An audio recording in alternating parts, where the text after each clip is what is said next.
Hey guys, how's it going? It's Rich here from the Kiwi Hustle Podcast. We have got a special guest, a New Zealand entrepreneur who is a butcher by trade and a successful businessman by day. How's it going, my man Dom? My man. Good to see you, bro. Bro, so tell us a little bit about yourself, man. Where you're from, how you got into the butcher scene, and your family.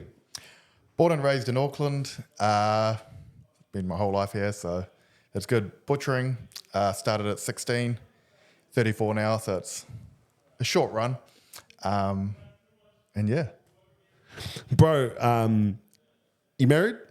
No, not yet? No, divorced. Oh, but you got a partner now? Partner, yep. And you got 3 beautiful kids? 3 beautiful kids. And you guys reside in Glen Innes? No. No, we're in Ellerslie. Oh, nice. Yep.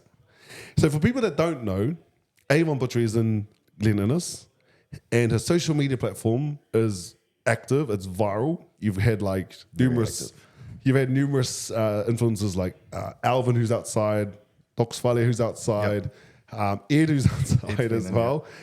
You've also had a few others. Name them as well, bro. I forgot who else. Dan Hooker, Yes. Ezra Adesanya, Yes. Ialou, who's business entrepreneur. Yeah. Miliota Homes. Yes. The list can go on. And this guy, like I said to you today, earlier before, when you were here, I want to drive all the way from Takanini just to GI to buy the meat because of your social media content, bro. How important is it to have social media as a local business, as a small business owner? I think it's so important because it only costs you your time, which can be money, right? But for a small business, free advertising, how far can you put yourself out there? Yeah. It's you just have to do it yourself, really. And I find it easy. Yeah. It's hard work, but the more you do it, the easier it is. Yeah. And it's important because for business people to know this, it's the new roadside frontage. Absolutely. Like, it's like kind of like we're blessed to be on Great South Road. It's the equivalent, but on obviously social media standards, eh? Yeah. So what made you get into butchery, bro, at 16? Long story short, bit of a no-hoper / no direction at school. Yeah. I wouldn't say hang out with the wrong people because respect to all my people from back then, but I just needed a bit of direction. Found a job working with an older crowd who took no bullshit, and they sort of developed me and grew me into a direction. And over time, I've started putting, which way do I go with life? And gone this way and always keen to learn. I think that you've got to have the right mindset of an open mind and always willing to learn. What school did you go to? Mount Ross School. Nice. Yeah. And so you finished school? No. Or you went till 16? I went till 16. Oh, wow. No NCA level 1, no NCA level 2, no NCA level 3. I left school with nothing. So how old did you actually leave? How old? 16.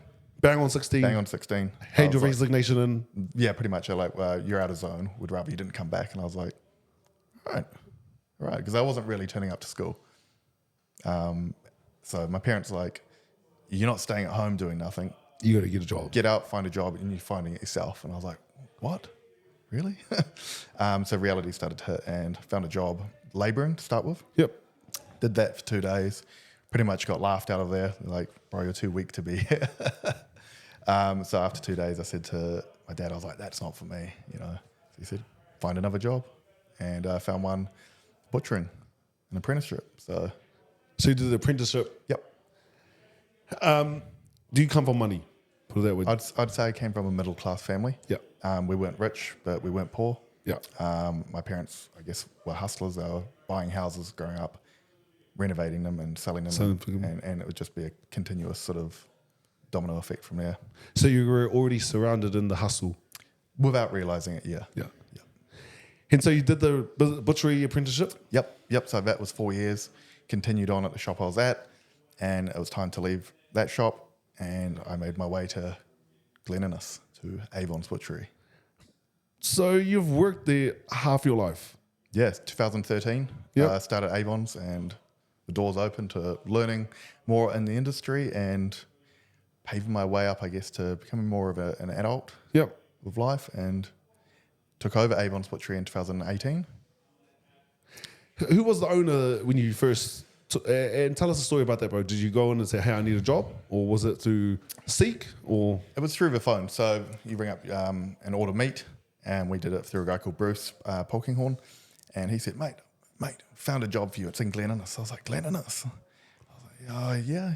Drove past. I was like, oh, I don't know. It says it's open 7 days. Like, I don't want to work on a Sunday. And anyway, I went for an interview. He's like, you're hired. I was like, cool. That was easy. so that was Bruce, no. Bruce pointed me in a direction there. So I went to the shop, spoke to Avon, and yeah, he's like, right, you know what you're doing? I was like, sort of. And that's when the journey started. So how long was Avon open before you actually went in there? He established his business in 1980. Jeepers. Yeah. And that was his second or third job. And he stayed there. He had the business for 38 years before I took over. And then he stayed on for a further 3. He wanted to tick that 40-year box. And then basically handed in the resignation. Pretty much he was like, right, I'm off to play golf. Because he broke his back, which is why he wanted to sell the business. Shucks. Man, and so obviously it wasn't part of the plan. No. 5 years working there, he goes, do you want to buy the shop off me? Yep. It was not part of my plan, and I was going through some stuff at the time where taking that on was nowhere in sight. However, went back, spoke to my family and my friends and asked their opinion, which was mixed. Yeah. However, we went forward and said yes. How, did the no's or the doubters outweigh the positives? In this case, no. Okay. But obviously in other cases in life, yes. Because it's hard, especially when you got a dream and motivation. Absolutely. And you know you can make something work. Yep. And you pitch that plan to people that are, I suppose, pessimistic. Yep. It's hard to get through them and it can douse your fire. Yeah, well, speaking of that, my mum was for it. My dad was like, oh, nah. And I can understand his reasons for nah because of, I guess, some things I've done in my life. He's like, oh, nah, this isn't for you. Yeah. So I can understand his reasons. It's not like he didn't believe in me. He just hadn't seen my potential yet. Yeah. And so when did you buy the shop again? 2018? Yes. So we're close to what? How many years is that? 7 years Yes. since? Yep. Has it paid off? Like, has the investment paid off? Has it been what you envisioned? And are you happy you took the leap of faith? Yeah, it's not been what I visioned. I think it's paid off, absolutely. I'm living a life which is totally different to what I would have been living if I kept doing what I was doing. Yep. I don't regret it. It is hard, though. Yeah. It's not a walk in the park. It's not... What is, so you know, he said it wasn't something you envisioned. You didn't, what are some of the aspects that you see now that you wouldn't have seen being a worker or an employee? Yeah, so, I guess employees think the employer's got all the money. It's all, batch, a nice car, living the dream, counting money while everyone's sleeping. It's not quite like that. It's your mind doesn't switch off. It's constantly thinking of all the things which could be going wrong, which nobody knows is actually going wrong. Yeah. Planning as well, because you've got to plan to always grow the business and make sure it's flourishing. Yeah. Because business isn't like that. It's Yeah. and that's the reality of it. People think. Yeah. Do you have a business mentor, or is there someone that you talk to on a regular to get business advice when things aren't going as planned? No. I used to talk to Avon about different ideas and different strategies until I felt his mind isn't where we are now, where we have social media, we have a lot of digital platforms that you can use, like websites, e-commerce, and all of that sort of stuff. So I guess I soaked all the information I could off him for what he was able to do. Yeah. Now it's just research, connect with other business owners, and sort of rub shoulders and get ideas off people. And so, like, obviously, you guys are based in GI, so you got a business network that you work with, or do you go more nationwide with other butchers, see what's happening in the environment? In the industry, there's a retail meat community, which brings people together. You have a membership of that, and I'm involved in that. Just to see, I don't want to exclude myself from different ideas or information which can be shared. But as for the industry, I keep to myself. I do my own thing. Yeah. What's real quick, bro? What's like obviously with price of living going through the roof? Yep. People, it's tough because a lot of people don't really see, I suppose you guys don't have influence on pricing. Tell us a little bit about that, bro. Yeah, well, we don't really control the pricing. We have to put obviously our margin in to cover our costs, rent, insurance, wages, etc. But the prices at the moment for beef in New Zealand are just skyrocketing, and we have to pass that on to the consumer, which would be you in this case. And yeah, it's a lot of meat is being exported. New Zealanders is bringing in like Spanish pork, ribs from America in the last 5 years have become really popular. 15 years ago, they were promoting New Zealand meat only. Free range, Freedom Farm pork, New Zealand, happy pigs. Trying to really promote only eating New Zealand beef, lamb, pork, and chicken. Where now we've got access to pork from around the world, and some people don't care. If you're on a budget, you'll buy pork from Sweden. Pork from America if it's cheaper. Going through the current economic status that we're in, we have to do what we have to do to survive. And the way it's going now, I'm a little bit, I guess, embarrassed for the industry of it's almost going to price itself out where New Zealanders can't afford to eat our own meat that's produced in the backyard. And as a butcher, that's sad to see. Yeah. It's tough because I used to own, like I told you before, I used to own a butcher. Well, not my own, but it was a three-way partnership. And one of the biggest things that I always tell people was I was shocked to see that our importers, it was cheaper. You obviously got meat suppliers. Yep. You'd find that the meat was coming from like Switzerland or from America. And people don't actually realize how expensive land prices are that influence that. Yep. So tell us a little bit about that, bro. Yeah, well, like land prices, like you'd probably see online people in England, they're like, oh, you can buy a lamb leg for, $12.99. And in here, we're selling it, it could be $22.99, and that all goes with export. Yeah. The export prices are going up. If you were a farmer and you could get top dollar from overseas rather than in your backyard, what would you do? Yeah, exactly. I understand it. It's not it's not right. It isn't right, but if you're in business to make money as well. Yeah. What's one thing that you think, an aspect of, I suppose, down the line that could influence pricing on meat? Like, what's something like could the government step in to give farmers, more tax breaks, make things cheaper for them? What do you think, along that chain that you see? I feel like the government would have to step in and do something to keep dairy products, not just meat, but dairy products and everything, affordable. Yeah. Because you see blocks of cheese, Bro. milk. You shouldn't be going in there and we cut thick steaks because that's what makes us a niche. They want to come in and get a decent steak, not I say not like a paper. I say it's not an entree, it's a main. You want to come in for a main, and you get 3 steaks and it's like $70. Who's got $70 to spend 2 or 3 times a week? Yeah. What you're meant to have meat once a week and then baked beans for the rest. Yeah. Is it tough to compete against the likes of like Countdown supermarkets? Like, what is that like? Yeah, well, I guess they have buying power. They can buy pallets and get deals. As a small retail shop in GI, we're not buying pallets. So that's why we do the small goods, sausages, bacon, social media, the service to get people in there for our specialty stuff. Yeah. Some people come in purely for the banter. Yeah. They're not, I guess they're in a financial position where they're not worried about what they're spending. They come in for the experience. Yeah. What is the Avon experience? You'll have to come in and find out. Pretty much, being able to give people what they want. You may not see it on the shelf, but We'll make it work. 9 times out of 10, we can make it work. Having a laugh doesn't matter, what your background is, who you are. I obviously try and read the room on a situation and go with that flow to make people feel comfortable and give them the experience that they're looking for. Yeah. Do you do online? We do. Yeah. So I tried to do it online 4 or 5 years ago. Wasn't the right time. Had a mental breakdown. Put it to the side. Revisited it in late 2023. We got it up going March last year. So we now have a website. It doesn't have everything in our store on there, but it is Basics. The basics, 6 options: sausage box, meat box 1, 2, 3. Yeah. An influencer box. No. For anyone that's got the money and wants to feel bougie. Well, I remember, when we used to own a meat shop, man, we got theft. Yep. We were talking about it briefly.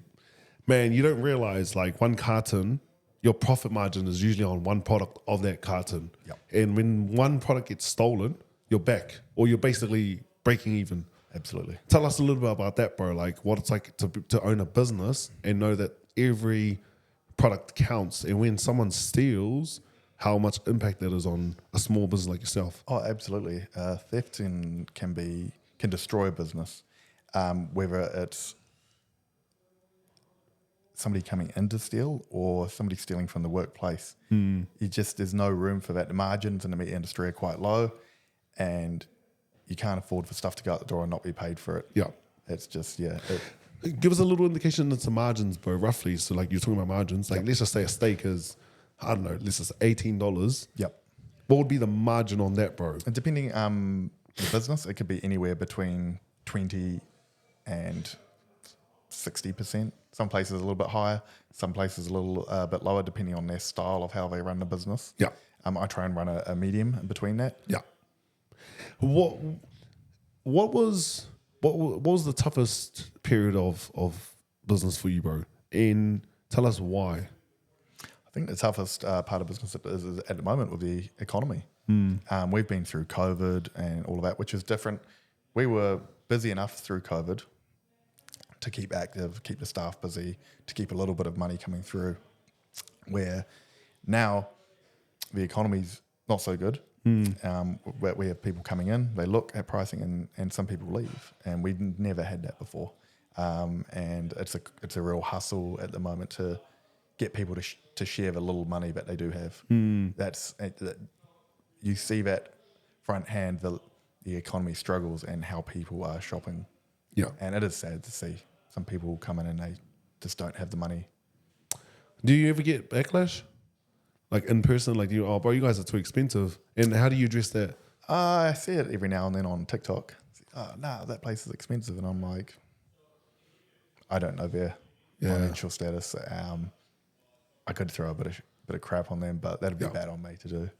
The tough thing is that people don't realize, like, you might be expensive, but that's fine. Go to Costco, get affordability, but just remember the quality is, not that great. Yeah. Like, I'm not trying to douse Costco or anything, but like, you're dealing with high quality in, so you got to pay top dollar as opposed to something else. Oh, look, if people have the time, because time is money, if you live 45 minutes from Costco, you got petrol to include into your drive. Time, if you've got all the time in the world, then you can go to 10 butcher shops to find the cheapest meat, but you've wasted time. You've wasted time, which you could be doing something constructive.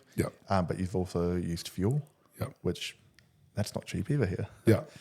So you've got to weigh up your options of where do you live, how much do you have to spend, and doing your research on which place is close to you, which is going to be the cheapest, but also the quality. You could get mince on $10 a kilo, but if you lose half of it in fat or, as we talked earlier, water, is that worth it for the cheapest, or would you rather go for the medium price? Get the full, and you're losing, I don't know, maybe 20% of it into fat or water.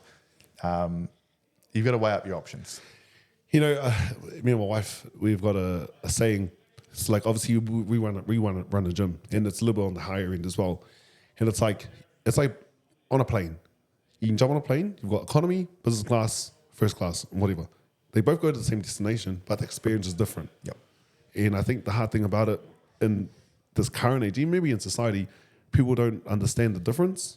Like, they expect economy prices, but the first class experience. But like, how does that differentiate the two? You've got to have that difference, and that's obviously what Avon Butchery is. You guys have the experience, the quality of meat. The fact that you guys, like you were saying, you cut to the customer's needs, which is pretty fantastic, I find.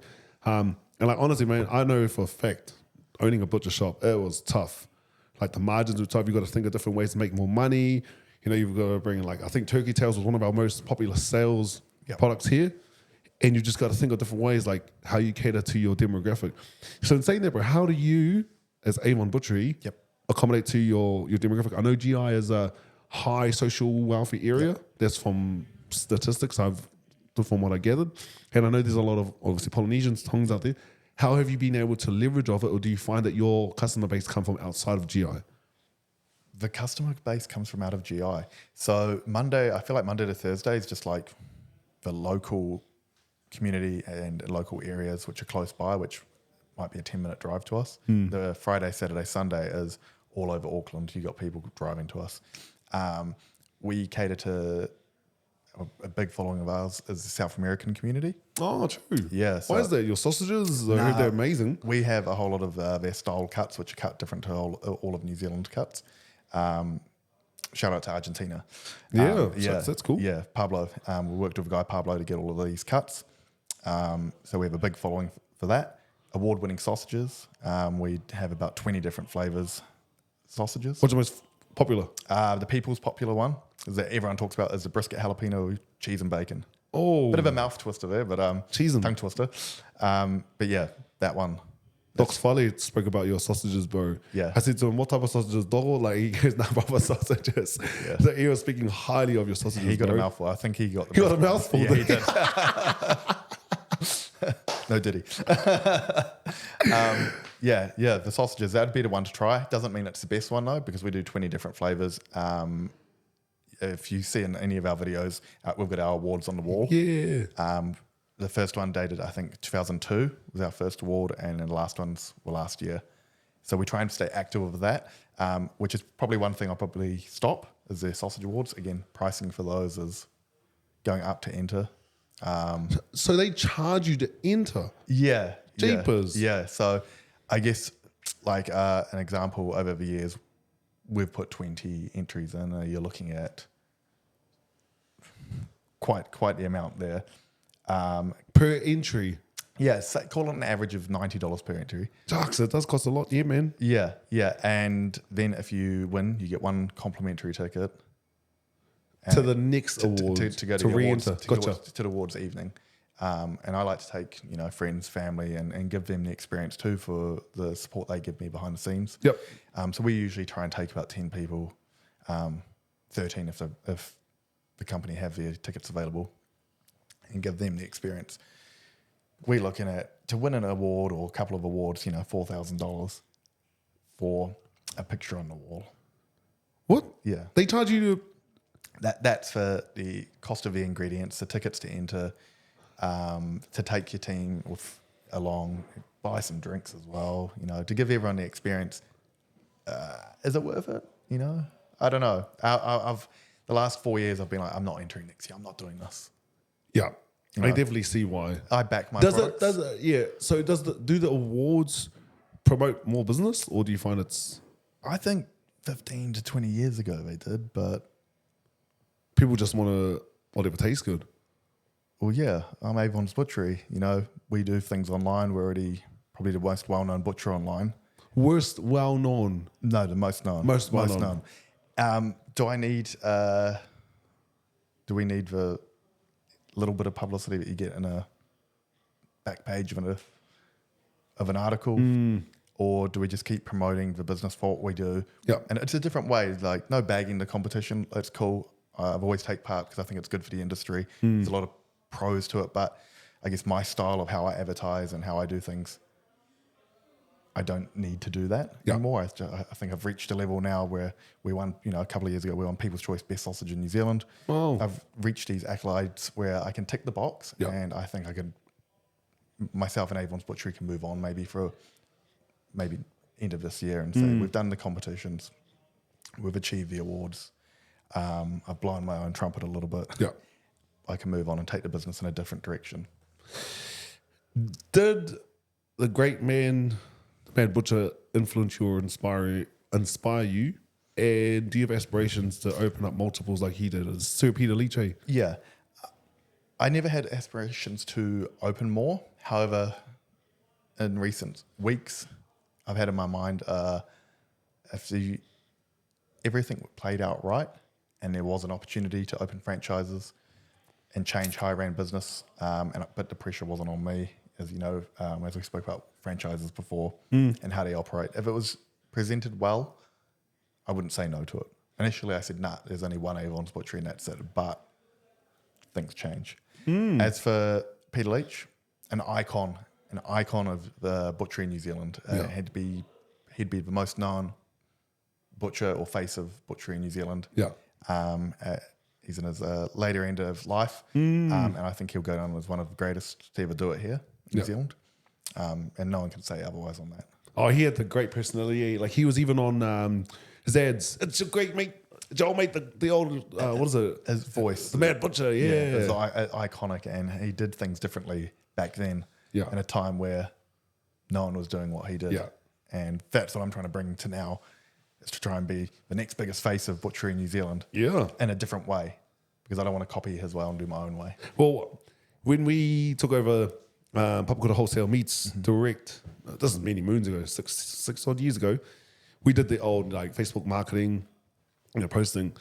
But the thing I like about your content is you're not selling. And I think that's the most powerful way to gain customers, because you're not throwing it down their throat. Yep. You're feeding them content and giving them a feel, which I think is the optimum marketing experience. I'm trying to get in touch. Yeah. Touch base that, look, you can relate. Yeah. Humor, make people feel comfortable as well. Yeah. I'm not trying to be like, hey, buy this steak, because A, you're going to keep scrolling. Yeah. And people don't want to be forced upon. Yes. They just want to feel comfortable. And when I do these videos, I want people to look at it and be like, this is cool. I want to go in there. Yeah. I relate to what they're saying. And you're not going to relate to everything we post. We push the boundaries. We're a fine line. I sit on that fine line of pushing the boundary. But that's part of getting videos that go viral. Yeah. No one wants to watch boring stuff. Yeah. And we've done a few things which has gone viral, which you can't stop. One viral video ain't going to make you money. Yeah. I talked to somebody recently. I did a video of my barber. We got 1.5 million views. Wow. And I said, you and me probably will get no sales out of this, but it's awareness. It's awareness and it's relatable. Yeah. Relatable content sells. I got to ask. Yes. Have you ever thought about selling horse? Knock on the back door 3 times. We got you, bro. Have people asked you? Yeah. Doc's funny. Has he asked you? How do you think he looks so good? He's been knocking 3 times. But be honest, bro, being in GI, have you been asked? No, I don't even know if there's rules and regulations when it comes to a horse, bro. Look, if you bring one in, we'll turn the cameras off and cut it up. What about pigs? Pigs. Whole pigs? Yeah. Have you ever, do you sell them? Nah, not really. It's not legal way. No, you can sell pigs. Yeah, you can. It's a lot of time wasters. People would ring up, I want one. I'll come in tomorrow and get it. You'd have it sitting there. and they wouldn't come in. Yeah. So I started come and pay Deposit. and it's non-refundable. Yeah. So if you don't come, you ain't getting your money back. Good. And that stopped a lot of Time wasters, eh? Because then you have to have the meat hanging in there. And if it's a unique size, but you don't really sell, what do you do with it? I'm not going to take it home and just spit on a Sunday. Yeah. How do you track meat? So when you order carton of mince, offcuts, so forth. Yep. What's the system that you guys use? Because I remember when we took over the meat shop, man, we had a lot of wasted meat, bro. There was cartons sitting there that had been there for months, bro. Stock rotation is the number one thing I try and tell a team. Yeah. Whenever you put something on the shelf or in the fridge, check the date, move things around so that the one that's closest to its best before is on the top, so you use it first. Yeah. Because there has been instances where people haven't done their job properly. And the meat. And it stayed on the bottom, and they just put the fresh ones on top. Fresh ones go out, and then you finally get to the bottom, and it's buggered. And that makes me sad. Yeah. What was one of the saddest moments you've had in business, bro, owning a butchery?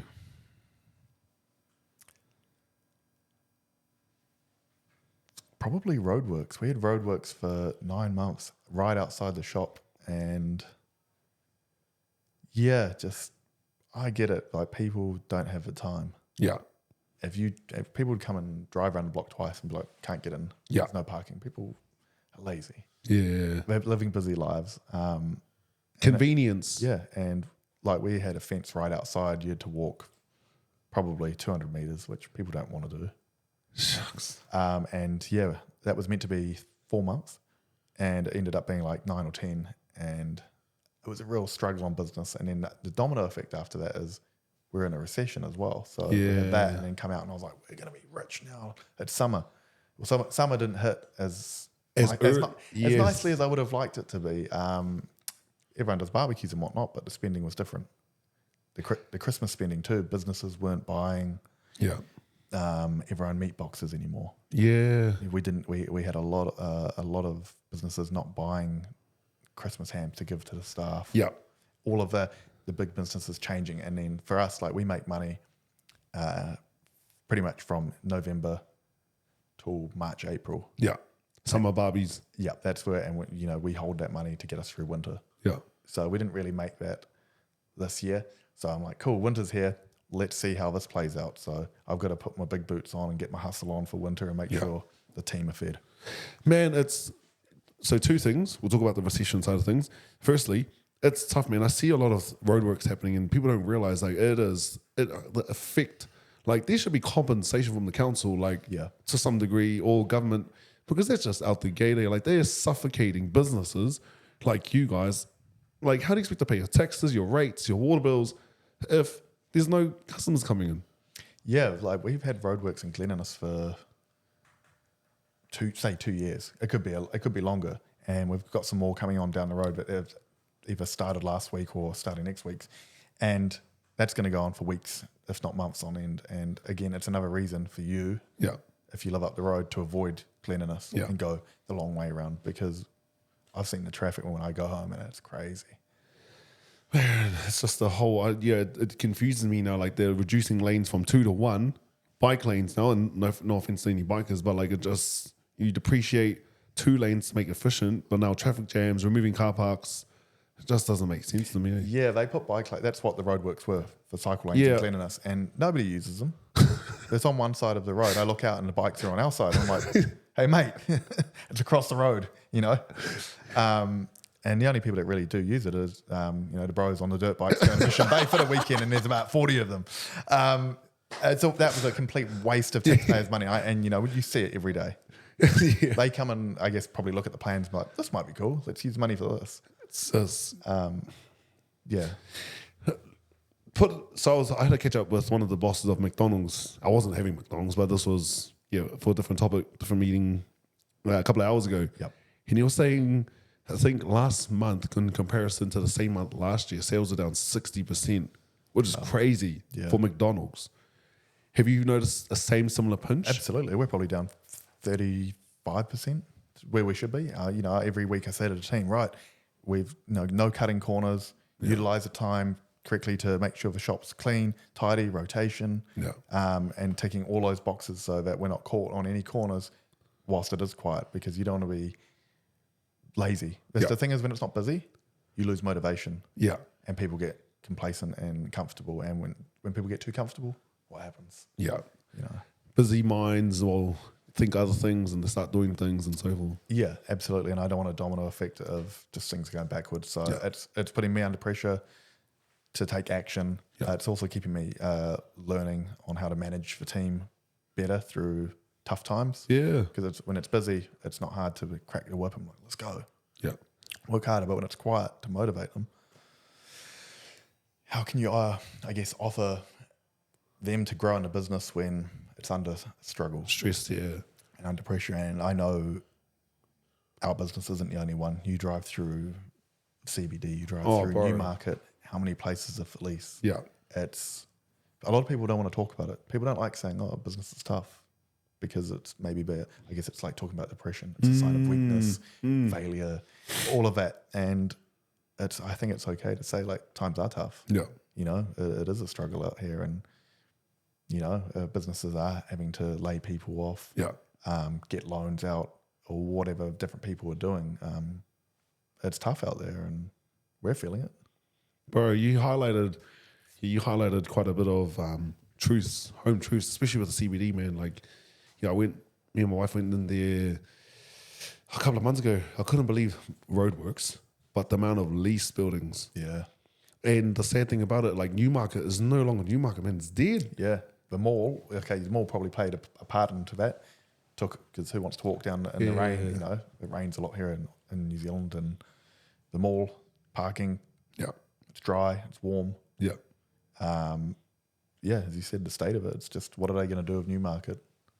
Bowl it all, build housing there now? Like, I don't think they could recover. No.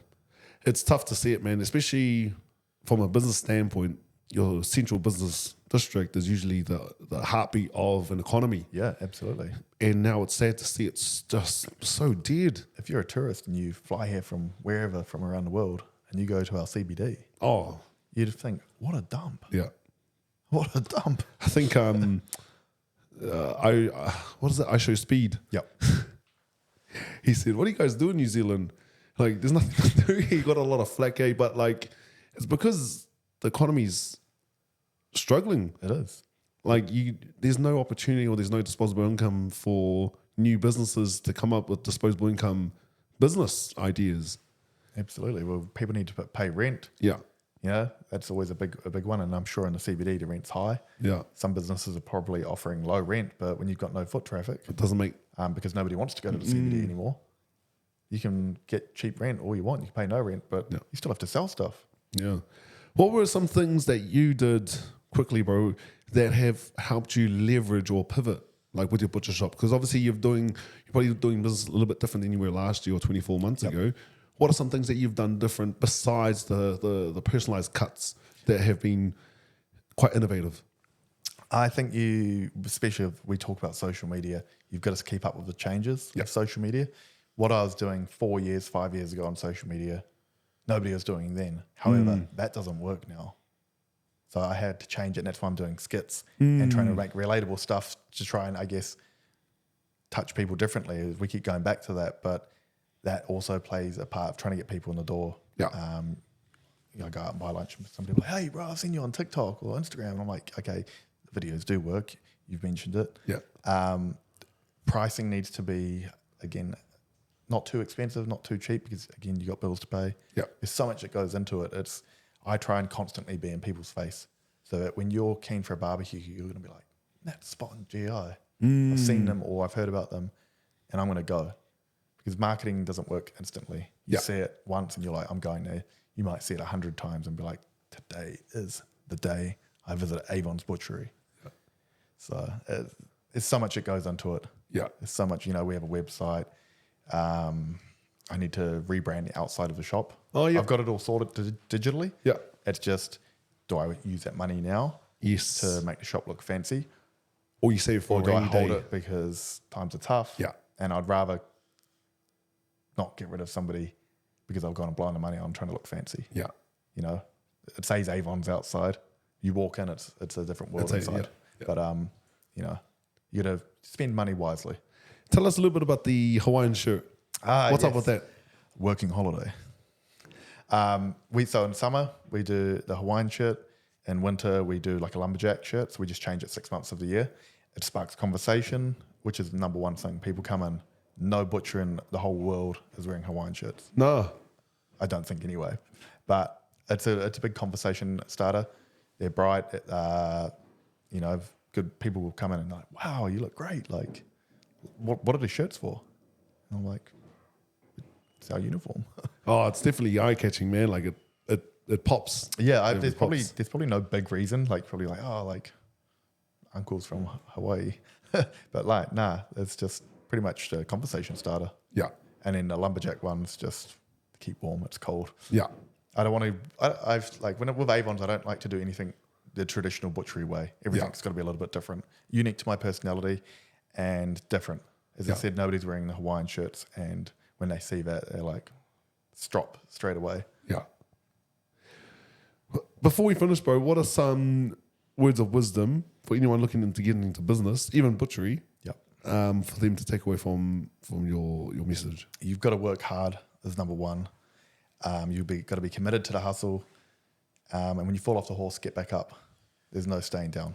There's no staying down. You've just got to network as well. A big one I do with the social media is networking. Yeah. Meet people, learn different ideas, stay up to date with things, but work hard. Yeah. And where can people find you? Avon's Butchery on TikTok, Instagram, Facebook. Otherwise, come visit me in Glen Innes, the home of New Zealand's better butcher. My man. Thank you so much for your time, brother man. Dom. It's Appreciate been a you, bro. privilege. You know the drill, team. Go and like his page. Go down to his shop. It's in GI. I love it. I'm going to come through real soon to get me some meat. Like what Doc Foley said, your sausages are amazing. And not the ones that are on humans, but the ones that he's I was going to tasted. say you can have a mouthful, bro. We got you.